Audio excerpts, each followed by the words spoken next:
నమస్తే. Welcome to legend TV. మనం present వచ్చేసి ప్రజా దర్బార్ దగ్గర ఉన్నాం. ఇక్కడ రకరకాల సమస్యలతో జనం అయితే రావడం జరిగింది. ప్రెజెంట్ ఇప్పుడైతే దళిత బంధుకు సంబంధించి ప్రధానంగా ఇక్కడ ధర్నాకు దిగడం జరిగింది. ప్రెజెంట్ దళిత బంధు రెండో విడత దళిత బంధు ఇంకా పడలేదని చెప్పేసి వీళ్ళైతే ధర్నా చేయడం జరుగుతుంది. ప్రస్తుతం అయితే మాట్లాడే ప్రయత్నం చేద్దాం కొంతమందితో. ఇప్పుడు లోపలికి వెళ్ళి కలిసి వచ్చారు. మరి ఏంటి పరిస్థితి? లోపల ఎవరు తీసుకున్నారు? అసలు కనీసం మినిస్టర్ అయినా ఉన్నారా లోపల? మేము గత 20 రోజుల కాంచి మినిస్టర్ గారి అపాయింట్మెంట్ కు మేము ప్రయత్నం చేస్తున్నాం. గౌరవ బట్టి విక్రమార్క పిఏ గారికి, అలాగే ములుగు జిల్లాకు సంబంధించినటువంటి ఇంటెలిజెన్స్ అధికారులతోటి మేము సీతక్క గారి అపాయింట్మెంట్ కోసం ప్రయత్నం చేశాం. కనీసం తెలంగాణ బిడ్డలకు అపాయింట్మెంట్ ఇవ్వనటువంటి ప్రభుత్వాన్ని ఎప్పుడైనా మనం చూసినామా? సరే, ఇండస్ట్రియలిస్టులకు ఇస్తున్నారు, ఢిల్లీ నుంచి వచ్చేటువంటి దూతలకు ఇస్తున్నారు. ఇక్కడ ఎవరు లేనట్టు ఢిల్లీ నుంచి రాజ్యసభ వచ్చిన వాళ్ళకు శాలువాలు కప్పి కండవాలు కప్పి స్వాగతం పలుకుతున్నారు. ఉద్యమాంకాడి నుంచి ఉద్యమాన్ని ముందుకు తీసుకుపోయిన బిడ్డలం, దళిత బిడ్డలం.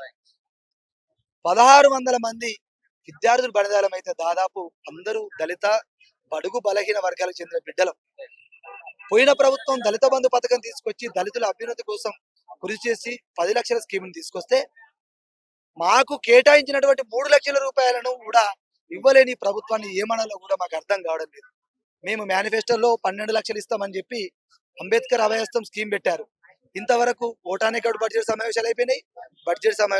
ఒక్క రూపాయి కూడా కేటాయించలేదు. అంటే దళితుల మీద మీకు ఎంత చిత్తశుద్ధి ఉన్నదో మాకు అర్థం కావడం లేదా? దయచేసి దళిత ద్రోహులుగా మిగలకండి. గౌరవ బట్టి విక్రమార్క గారు, మీరు మా బిడ్డ, మా సామాజిక వర్గానికి చెందిన బిడ్డ, మీ మీద పూర్తి విశ్వాసం పెడుతున్నాం. మాకు అందించాల్సిన బాధ్యత మీరే తీసుకోవాలి. ఇప్పుడు ప్రజావాణి ముఖ్య ఉద్దేశం వాళ్ళు చెప్పేది ఏంటంటే ప్రజా సమస్యలు తీర్చబోతున్నాం ఇక్కడ అని చెప్పారు. మరి కనీసం ఒక మినిస్టర్ అయినా తీసుకోవడానికి అప్లికేషన్ తీసుకోవడానికి ఒక మినిస్టర్ అయినా ఉన్నారు? ఒక్కసారి తెలంగాణ సమాజం గమనిస్తుంది. మొదటి రోజు గౌరవ ముఖ్యమంత్రి రేవంత్ రెడ్డి గారు, తర్వాత కొండా సురేఖ గారు ఇలా ఫోటోలకు ఫోజులు ఇచ్చి దరఖాస్తులు తీసుకున్నారు. ఇప్పుడు చూడండి, ప్రజా వాణిలో ఒక్క మంత్రి అయినా అందుబాటులో ఉంటున్నాడా? వేల మంది దళిత బిడ్డలు వచ్చింది. ఒక ఎమ్మెల్యే, ఒక ఎమ్మెల్సీ కూడా లేకపోవడం ఎలాంటి ప్రభుత్వం నడుస్తుందో మనం అర్థం చేసుకోవచ్చు. దీన్ని బట్టి మీ సమస్య తీర్చే పరిస్థితి ఉందా? అసలు ఖచ్చితంగా విజ్ఞప్తి చేస్తాం. విజ్ఞప్తి చేయనప్పుడు ఖచ్చితంగా తిరుగుబాటు చేస్తాం.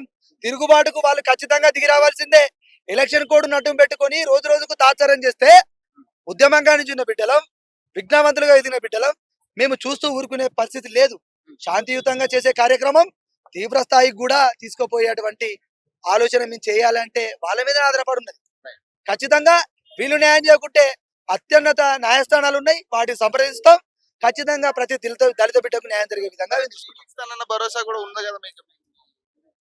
వీళ్ళు ఖచ్చితంగా దళిత బంధును కొనసాగిస్తాం. దళిత బంధు కోసం 2000 కోట్లు కేటాయించినామంటే మీరు స్వాగతించినాం కదా, కృతజ్ఞతలు చెప్పినాం కదా. మీరు ఖచ్చితంగా 3 లక్షలు కేటాయించింది పాలాభిషేకం చేసి మీకు ఖచ్చితంగా మీకు మద్దతు తెలిపే కార్యక్రమం కూడా తీసుకుంటాం. ఖచ్చితంగా మీరు రద్దు చేస్తాం, లేదు దీన్ని లిస్టు చేంజ్ చేస్తామంటే ఖచ్చితంగా మేము చావడప్పులతో స్వాగతం కూడా పలుకుతాం. అంటే ప్రధానంగా అంటే దళిత మంది గతంలో వేసిన 3 లక్షలు పడినాయి అన్నారు కదా. మరి అంటే ఫస్ట్ విడతలో పడిపోయినాయి సార్. సెకండ్ విడత అనౌన్స్ చేశారు, అంత ఎలక్షన్ కూడా పడింది. ఇక్కడికి ఆగి ఆఫ్ చేశారు. ఇప్పుడు 8 months అవుతుంది అటు. ఇంకా ఇస్తాం అంటున్నారు, కానీ ఇప్పటి వరకు కూడా దానికి రెస్పాన్సిబిలిటీ లేదు.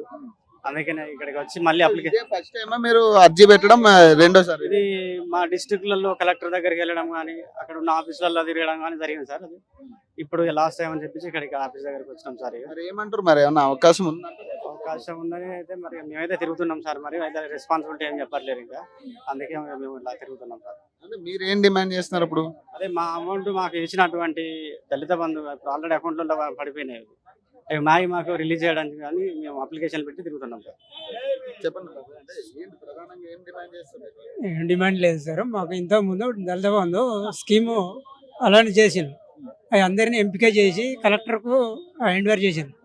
మాకు ఒక్కొక్కరికి మా ఖాతాల్లో జీరో అకౌంట్ చేసి 3 లక్షల చొప్పున నిధులు జమ కూర్చుంది. అవి మా అకౌంట్లకు రాకుండా ఆపేసారు. లాస్ట్ మినిట్ లో మీకు దళిత బంధు వేసినా అని చెప్పారు కదా, అప్పుడు హోల్డ్ చేయడం వల్ల మాకు ఎలక్షన్ కోడ్ రావడం వల్ల ఆపేసింది. దాని నుంచి మాకు ఇంతవరకు అవి ఏమి ఇస్తలేదు. అంటే ఇప్పుడు ప్రాసెస్ అయిపోయింది, మరి వీళ్ళు వచ్చిన తర్వాత రిలీజ్ చేయాలి. వీళ్ళు రిలీజ్ చేస్తాను లేరు సార్. అది వాళ్ళు అందుకోసమే మేము దానికి వచ్చి కలుద్దామని వచ్చినాం సార్. మరి ఏమంటారు, ఏమన్నా అవకాశం ఉందంటారు? లేరు సార్, వాళ్ళకు ఇచ్చిన అప్లికేషన్స్ ఎవరు లేరు సార్. అక్కడ ఒక క్లర్క్ ఉన్నారు, వాళ్ళకి ఇస్తే వాళ్ళు స్లిప్ కొట్టి మీకు మెసేజ్ ఉంటామన్నారు, కానీ ఎవరు లేరు. బట్టి లేరు, సీతక్క లేదు, వీళ్ళు ఎవరు లేకుండానే కనీసం ఎవరో ఉప ముఖ్యమంత్రి అని ఉన్నారు. ఎవరు లేరు లేదు. ఎవరు లేరు కానీ అందాక వచ్చినాం కాబట్టి వాళ్ళకి ఇచ్చేసినాం. అంతే ఇక వచ్చారు కాబట్టి ఇచ్చి వెళ్ళాలంటే మెసేజ్ వస్తుంది అంట, మెసేజ్ రావాలో పైసలు పడాలి. పైసలు పడాలి. ఇక ఇచ్చారు సార్. అంటే రెండో వీటు మీకు దళిత బంధు పడలేదు అంటారు. అంటే హోల్ చేసిరు కదా, మరి హోల్ చేసి వీళ్ళు వచ్చినాకైనా రిలీజ్ చేయొచ్చు కదా, అవకాశం ఉంది కదా. మేము అదే అడుగుతున్నాము. ఇప్పుడున్న ప్రభుత్వానికి, గత ప్రభుత్వము మాకు దయచూపి మమ్మలను ఎంపిక చేసి గ్రామ అధికారి నుండి కలెక్టర్ దాకా మా ఎంపికను ప్రక్రియ చేసి ఎన్నుకోవడం జరిగింది. మమ్మలను చేసిన తర్వాత బ్యాంక్ అకౌంట్లు జీరో అకౌంట్ ఓపెన్ చేసినాక మీకు అమౌంట్ పడ్డాయి అని చెప్పిళ్ళు గత ప్రభుత్వం. ఎన్నికల కోడ్ రావడంతో ఫ్రీజ్ చేయడం జరిగింది. ఎన్నికల కోడ్ అయిపోయిన వెంటనే మీ డబ్బులు మీకు వస్తాయి, మీరు తెంచుకున్న ఏదైతే ఉంటుందో కారే కానీ ట్రాక్టర్ వస్తువులు ఏదైతే ఉంటుందో అది మీరు ఇచ్చిన ప్రోగ్రెస్ ద్వారా మీరు తీసుకోవచ్చు, డబ్బులు డ్రా చేసుకోవచ్చు, షోరూమ్ కి ఇస్తారు. మీరు వెహికల్స్ కానీ అవకాశం ఉందని చెప్తుర్రా, మరి ఏంది పరిస్థితి లోపల? బొండం బట్టి విక్రమార్క గారిని మా రాష్ట్ర అధ్యక్షులు వాళ్ళు కలవడం జరిగింది, మహేష్ కార్తీక్. వాళ్ళని కలిసినప్పుడు తప్పకుండా మీకు ఫైనల్ అయిన ఈ దళిత బంధు గ్రౌండ్ ఫైనల్ అయిన వారికి తప్పకుండా చేసేస్తామని మాట ఇవ్వడం జరిగింది. కనీసం లోపల ఎవరైనా అధికారి ఉన్నారా, ఒక మినిస్టర్ లేకపోతే ఎవరు తీసుకున్నారు మరి మీ అప్లికేషన్? లోపల ఏ అధికారి లేడు, అక్కడ కూర్చున్నారు ఆఫీసర్స్. వాళ్ళు మీకు మెసేజ్ వస్తుంది, రేపటికల్లా మీకు మెసేజ్ వస్తుంది అని పంపించడం జరిగింది మా అప్లికేషన్ తీసుకొని. అధికారి ఉంటారని చెప్పారు కదా, మరి అధికారి ఉంటారు, ఉప అధికారులు సడన్ గా లేరు, ఢిల్లీకి వెళ్ళిళ్ళని చెప్పడం జరుగుతుంది. లోపల అడిగినాం మేము, మాకు ఒక రిసిప్ట్ లాంటిది ఉండాలి కదా అని అంటే, రిసిప్ట్ పోతుంది, ఫోన్ లో మెసేజ్ వస్తాయి కదా ఎప్పుడైనా ఉంటది అని చెప్తున్నారు. కొంతమంది చదువుకోని వాళ్ళు కూడా ఉన్నారు ఇందులో, వాళ్ళకి అర్థం కాదు కాబట్టి రిసిప్ట్ అడిగినాం. మనం ఒక రిసిప్ట్ లాంటిది ఇస్తే దాన్ని మేము ఎక్కడైనా చూపించుకునే అధికారం ఉంటది. కాబట్టి దయతోటి తక్షణమే ఈ దళిత బంధు నిధులను మాకు గత ప్రభుత్వం కేటాయించింది, వెంటనే రిలీజ్ చేయాలని మా పైన దయ చూపమని కోరుకుంటున్నాం. ఇప్పుడైనా రెస్పాన్స్ ఉంటుందా మరి ప్రభుత్వం నుంచి? ఇక రెస్పాన్స్ ఉండాలనే మా ఉప ముఖ్యమంత్రి దళితుడు కాబట్టి ఆయనను కోరడం జరిగింది. దయతోటి ముఖ్యమంత్రి గారు కూడా మా మీద దయ చూపాలని కోరుకుంటున్నాం. చెప్పండి, అంటే ప్రధానంగా అంటే ఇప్పుడు ఫీజ్ చేసిన అమౌంట్ ఈ ప్రభుత్వం వచ్చాకైనా రిలీజ్ చేయొచ్చు కదా, అవకాశం ఉంది రిలీజ్ చేసేది. మరి అంటే ఈ ప్రభుత్వం రిలీజ్ చేయకపోవడం అంటే మెయిన్ ఎలా చూడాలి దీన్ని? ఈ ప్రభుత్వం మేము ఎన్నోసార్లు వినవించుకోవడం జరిగింది. మేము మన గౌరవ కలెక్టర్లు గారికి మరియు ఈడీ గారికి, ఎస్సీ కార్పొరేషన్ ఈడీ గారికి ఇస్తాం. 2 సార్లు ఉప ముఖ్యమంత్రి బట్టి విక్రమార్కను కలవడం జరిగింది. ఏంటంటే మొన్న కూడా గత నెల రోజుల క్రితము వారం రోజుల్లో చింతకానిలో మేము మీ డబ్బులు 2వ విడత దళిత బంధు రిలీజ్ చేస్తా అన్నా కూడా ఇంతవరకు రిలీజ్ చేయలేదు. అందుకే మేము నెల రోజులైనా విడుదల చేస్తలేడని ఈ రోజు కలుద్దామని వస్తే ఇవాళ లేరు. కనీసం అంటే లోపల ఎవరు తీసుకున్నట్టు అప్లికేషన్ అక్కడ ఉన్నటువంటి అధికారులు మాత్రమే తీసుకున్నారు. వాటిలో స్పందన కూడా కరువైంది. రిసిప్ట్లు ఇద్దామంటే జస్ట్ మీకు సాయంకాలం మెసేజ్లు వస్తాయి, మీరు వెళ్ళండి అని మాది ఏదో నామకే వాస్త అప్లికేషన్ ఇచ్చి మమ్మల్ని పంపించడం జరిగింది. ఒకటన్నా మరి ఇప్పుడైనా రెస్పాన్స్ ఉంటుందా? మరి మేము ఇప్పుడు ఏంటంటే మీరు కలెక్టర్ గారిని, ఎస్సీ కార్పొరేషన్ ఈడీ గారిని అడిగితే కూడా మేమేమంటున్నాం, ప్రభుత్వం నుండి సరైన ఉత్తర్వులు వస్తలేవు. ఉత్తర్వులు వస్తే మా అకౌంట్ లో ఉన్నటువంటి 3 లక్షలు మీకు ఇస్తామని చెప్పడం జరిగింది. అందుకే మేము ఇప్పుడే ప్రభుత్వం నుండి వెంటనే ఉత్తర్వులు జారీ చేసి ఆ 3 లక్షలు ఫ్రీజ్ అయిన మా అకౌంట్లలో రిలీజ్ చేసి మాకు న్యాయం చేయాలని, లేని పక్షంలో ఈరోజు 1500 మంది వచ్చాము. మళ్ళీ వచ్చే సందర్భంలో ఒక 30,000 మందితో ఈ రాష్ట్రంలో మన రాష్ట్ర రాజధాని నగరంలో హైదరాబాద్ మహానగరంలో ఉన్నటువంటి మీ మహాధరణ చేపడతామని ఈ సందర్భంగా తెలుపుతున్నాం. మరి అంటే ఇప్పుడు రెస్పాన్స్ వస్తా మరి ఏమో మా ఆవేదన అయితే వాళ్ళకి చెప్పడం జరిగింది. వాళ్ళు రెస్పాండ్ అవుతారో కారో వాళ్ళ ఇష్టం.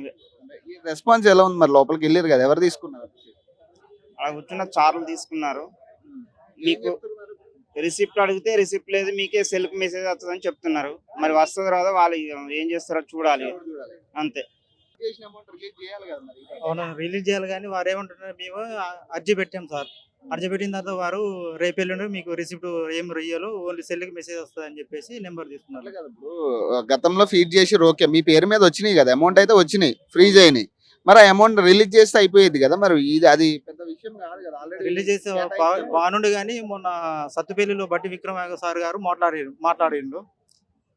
ఆ విషయం మీదనే మా వాళ్ళంతా స్పందించి ఇక్కడ కొంచెం సమావేశం జరగడం జరిగింది. మేము కూడా అర్జీ పెట్టుకోవడం జరిగింది. మరి స్పందన వస్తుంది అంటారా? మరి మీకు అనుకూలంగా స్పందన వస్తుంది అంటే ఇక అది రావాలని చూస్తున్నాం సార్. మా అప్లికేషన్ తీసుకున్నారు సార్, తీసుకున్నారు కానీ మాకేమి ఇవ్వట్లేదు, మాకు ప్రూఫ్ ఇవ్వట్లేదు. సెల్లుకి మెసేజ్ వస్తుంది చెప్తున్నారు. సెల్కి రావాలా మీకు వచ్చేది ఏందో రాదేందో మాకు ఏం అర్థం అవుతలేదు సార్.